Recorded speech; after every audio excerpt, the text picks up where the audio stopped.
Hi friends, welcome back to my channel. ഇന്ന് ഞാൻ ഇവിടെ കാണിക്കുന്നത് വളരെ ഈസി ആയിട്ട് തയ്യാറാക്കാൻ പറ്റിയ ഒരു ഹെൽത്തി ആയിട്ടുള്ള ഒരു അടിപൊളി ഡ്രിങ്ക് ആണ് കേട്ടാ. ഇത് പൈനാപ്പിളും മുസമ്പി വെച്ചിട്ടാണ് തയ്യാറാക്കിയിട്ടുള്ളത്. പൈനാപ്പിളിന്റെ ഗുണങ്ങൾ എല്ലാവർക്കും അറിയാം. പൈനാപ്പിൾ നമുക്ക് ദഹനത്തിന് നല്ലതാണ്, മുസമ്പി ക്ഷീണത്തിനും വളരെ നല്ലതാണ്. ഇപ്പൊ ഒരു ചെറിയ പൈനാപ്പിളാണ് ഞാൻ എടുത്തിട്ടുള്ളത്, അതിന്റെ ഒരു പകുതിയാണ്. പിന്നെ 2 മുസമ്പിയാണ് എടുത്തിട്ടുള്ളത്. അപ്പൊ അത് കുരുവൊക്കെ ഒന്ന് കളഞ്ഞെടുത്തിട്ടുണ്ട്.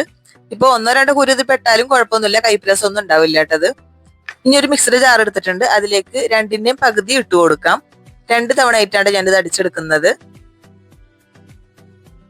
ഇനി മധുരത്തിന് ആവശ്യമായിട്ടുള്ള പഞ്ചസാര ഇട്ട് കൊടുക്കാം. പൈനാപ്പിൾ നല്ല പഴുത്തതായതുകൊണ്ട് തന്നെ ഞാൻ 2 ടേബിൾ സ്പൂൺ ആണ് ഇതിൽ ഇട്ട് കൊടുക്കുന്നുള്ളൂ. മധുരം കൂടുതൽ ആവശ്യമുള്ളവർക്ക് 1 ടേബിൾ സ്പൂൺ കൂടി കൂടുതൽ ഇട്ട് കൊടുക്കാം. പിന്നെ 1 കപ്പ് വെള്ളമായിട്ട് ഞാൻ ഒഴിച്ചു കൊടുക്കുന്നത്. അത് ഒഴിച്ചിട്ട് നന്നായിട്ട് തന്നെ അടിച്ചെടുത്തിട്ടുണ്ട്. ഇനി ഇതൊരു പാത്രത്തിലേക്ക് അരിച്ചൊഴിക്കാം. ഈ ഒരു ചൂട് സമയത്ത് ഇതുപോലെ ഒരു ഡ്രിങ്ക് തയ്യാറാക്കി കുടിക്കുകയാണെങ്കിൽ നമ്മൾ ക്ഷീണം മാറാനൊക്കെ വളരെ നല്ലതാണ് കേട്ടത്.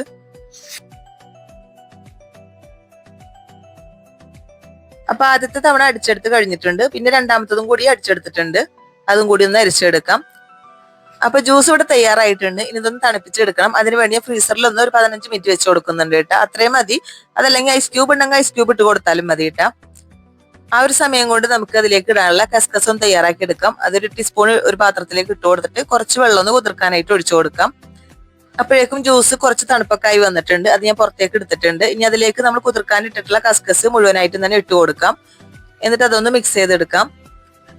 ഇത്ര ഉള്ളോട്ടാ, വളരെ എളുപ്പമാണ് ഈ ഒരു ജ്യൂസ് തയ്യാറാക്കാനായിട്ട്. നല്ല ടേസ്റ്റും ആണ്, നല്ല ഹെൽത്തിയും ആണ്. ഇനി ഇത് ഗ്ലാസ്സിലേക്ക് പകർന്നു കൊടുക്കാം. ഇത് പഠിച്ചതിന് ശേഷം കുറച്ചധികം നേരം തന്നെ ഫ്രിഡ്ജിൽ വെച്ചാലും കൈപ്രസം ഒന്നും ഉണ്ടാവില്ല കേട്ടോ. നമുക്ക് ഇതിൽ പൈനാപ്പിളും കൂടിയിട്ടാണല്ലോ അടിച്ചിട്ടുള്ളത്, അതുകൊണ്ട് തന്നെ കൈപ്രസം ഒന്നും ഉണ്ടാവില്ല.